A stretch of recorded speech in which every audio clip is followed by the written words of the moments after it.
The leadership of Devin Nunes made public a memorandum alleging the FBI abused its authority in obtaining a FISA warrant against former Trump campaign aide Carter Page. Well, over the weekend, the Trump administration released the previously top-secret FISA warrant used against Page, and the Washington Examiner's Byron York opined that the new documents bolstered the Nunes memo. But the Washington Post's Philip Bump had a completely different take, writing that the warrant damaged Nunes' credibility. To try to sort it all out, well, let's bring in Congressman Devin Nunes himself. Congressman, good to see you. Thanks for being with us. Good to be here. So, first interview since this come out. What do you think about the criticism? Well, we're really happy that it came out. We've been fighting for this for months, for this FISA application. It's the FISA and the 3 renewals to be put out for the public to see. There's still a lot of redactions.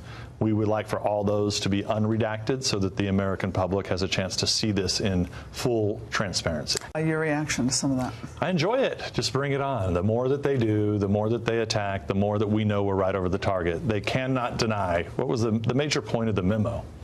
Was to say that the dossier was used in this application, and it made up the bulk of the FISA. Even with the redactions, you can see that that's the case. But I want to ask you about that particular part. Let's quote from a FISA expert, David Chris, on the warrant application on the website Lawfare. This is what he said. Now, we can see that the footnote disclosing Steele's possible bias takes up more than a full page in the applications. There's literally no way the FISA court could have missed it. The FBI gave the court enough information to evaluate Steele's credibility, and that basic point's being repeated quite often by the left. So one of the things you have to realize now with all the press is the press, certain members of the press work for the Democratic Party, and the Lawfare blog has been one of them. I mean, they've been, every day there's some new attack out, and so I don't put a lot of credibility into what they say. The fact of the matter is that you have to present verified information to the court.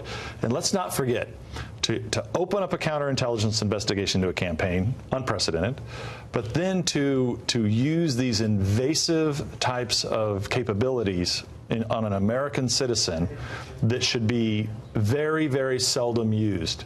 In this case, not only did they use it, but they used it with information from the other candidate's campaign, and it wasn't verified. Well, what they said about Steele, what they put in the application is that there was reason to trust him. They don't refer to him by name. Yeah. Source number one. So they said, well, there's reason that he's credible because other information source number one had given us had led to criminal convictions. Is that not good enough for you? That is not. Why? Well, it's absolutely not the case. I mean, if we're going to go to secret courts, and first of all, I believe it doesn't even follow the rules and regulations. Just because a source was good in one case doesn't mean that the next time they're going to bring information forward that it's not going to be, that it doesn't have to be verified. This is a secret court. That information must be vetted and verified. But they didn't name a number of other people, and we have a full page of the application that we'll put up on the screen, but there were a lot of people who weren't named. So there were candidate number one, candidate number two, source number one, source number two, and you can see it in the actual in the actual application. And that's why they really had to use like word puzzles to get to how they described in that footnote where they supposedly told the court that it was paid for by the Democrats and that it was possibly, they speculate it could be partisan. Well, they didn't say that specifically. They said in opposition to the president, correct? That's correct. Right. But they could have easily said that it was paid for by candidate number two. And they did not say that. Why? I believe because that's crazy. I mean, can you imagine, do we live in a country today? Well, I guess we do actually live in a country because this actually did happen, but where we can just go hire, private, former contractors to go out and in this case, a British, former British agent to go dig up dirt on your opponent, take it to the FBI and DOJ that you control, feed it into them so that they can open up a counterintelligence investigation without any defense there, without any grand jury, and go and get all of your communications. And look, that's why they wanted to have Carter Page. That's why they wanted all of his electronic communications. Like I keep hearing this argument, well, it wasn't until after he was off the campaign. in the FISA application itself, it says that they believe he's the guy that's running this collusion effort. Yeah. So clearly they think he's still involved in the campaign, and clearly this guy had his rights abused.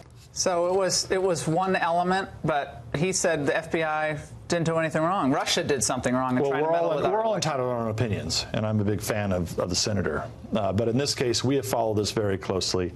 And you're suggesting he hasn't? Well, I'm not saying that. I'm just saying that he's pretty definitive. He said they didn't do anything wrong. It's clear that if this is the way the FISA courts are going to behave, if this is that you can take political dirt, open up investigations into political campaigns, this is how a democratic republic falls apart. It's just unacceptable. That's not an overstatement. Nobody in their right mind, and if the shoe was on the other foot, right down the street here, you would have protests in the street, cars being blocked, fires in the street, tires being burnt, and I guarantee you all the heads would have rolled already at FBI and DOJ, and you'd have all the major newspaper, all the major media saying what a crime this was that this happened. Was that footnote a CYA footnote for the so they can say, look, we referenced this. This was someone who didn't like candidate number one. We referenced it because they did go out of the way to put that in the footnote. Yeah, that is very interesting. And that's why it's so. That's why I think you make a very good point. And this is what I was trying to say earlier. You have to really desperately try to put the words together the way that they did, instead of just having a simple definition, which could have been candidate 2 hired Fusion GPS, right, or U.S. person 1 to hire source 1 to go get the information. That was really simple to explain. The courts would have understood it easily, and I think the courts would have, at that point, well, they should have rejected it. I'm not sure they would have, but they should have. 4 Republican appointees, judges, federal district court judges, 4. Yeah, I don't blame the judges. I think the judges were misled.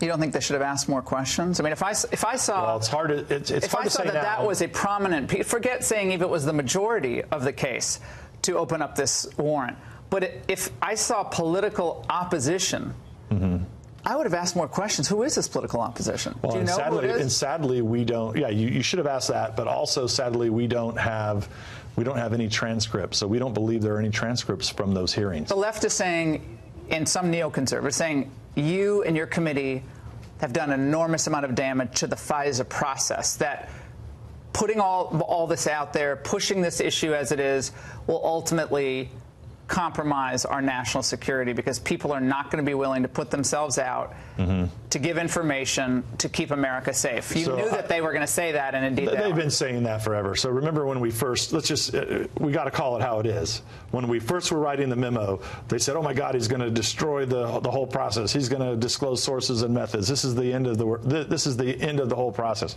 Did that happen? No. And in fact, once we released the memo, what did they do? They said, oh my God, he took 400 pages and got it down to 3 pages. Well, yeah, because it was a memo, and we were under strict kind of confines to try to keep it as short as possible. And by the way, the redactions in this documents, they're significant, and it does discuss prior investigations, however, into Carter Page. They've been watching him for some time. So doesn't that indicate that there was information on Page? He was meeting these conferences, had some contact with government officials. They had ample reason, along with Papadopoulos, to open up an investigation. That's what your critics are saying. Carter Page. It's a foreign agent? Was not a foreign agent. And what did the FBI do back in 2014 and 15? They went and interviewed the guy.